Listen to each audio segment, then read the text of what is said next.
ಅದು ನಮ್ಮ ಅಪ್ಪಾಜಿ ವಂಶದವಳು, ನಮ್ಮ ಪಾರ್ವತಿ.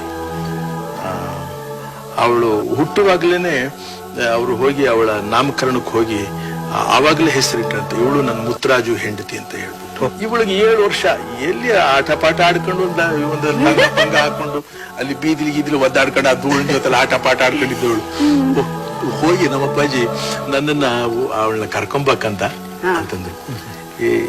ನನಗೆ ಈ ಸೈಕಲ್ ಸವಾರಿ ಅಂದ್ರೆ ಬಹಳ ಶೋಕಿ, ಬಹಳ ಹುಚ್ಚು ನನಗೆ. ಏನ್ ಮಾಡಿದ್ರು, ಸೈಕಲ್ ತಗೊಂಡು, ಬಾಡಿಗೆ ಸೈಕಲ್ ತಗೊಂಡು 8 ಆಣಿ ಕೊಟ್ಟರು ನಮ್ಮ ಅಪ್ಪಾಜಿ ಆ ಕಾಲದಲ್ಲಿ. 8 ಆಣಿ ತಗೊಂಡು ಅವ್ರಿಗೆ ಎಷ್ಟು ಖರ್ಚಾಗುತ್ತೆ ಅದೆಲ್ಲ ಆದ್ಮೇಲೆ ಅವ್ರಿಗೆ ಲೆಕ್ಕ ಕೊಡ್ಬೇಕು. ಅವ್ರು ಬಹಳ ಶಿಸ್ತು ಆ ವಿಷಯದಲ್ಲಿ. ಸರಿ, ಯಡಿಯೂರು ಹೋದೆ.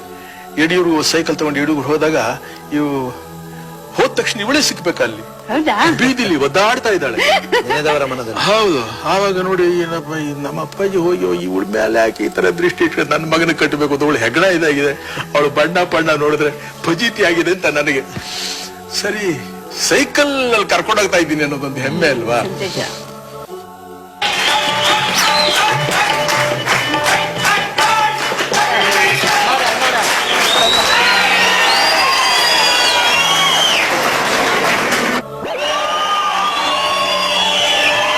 ರಾಜ್ ಗಳಿಸದ ಪ್ರಶಸ್ತಿಗಳಿಲ್ಲ. ಬಂಗಾರದ ಹೂವು,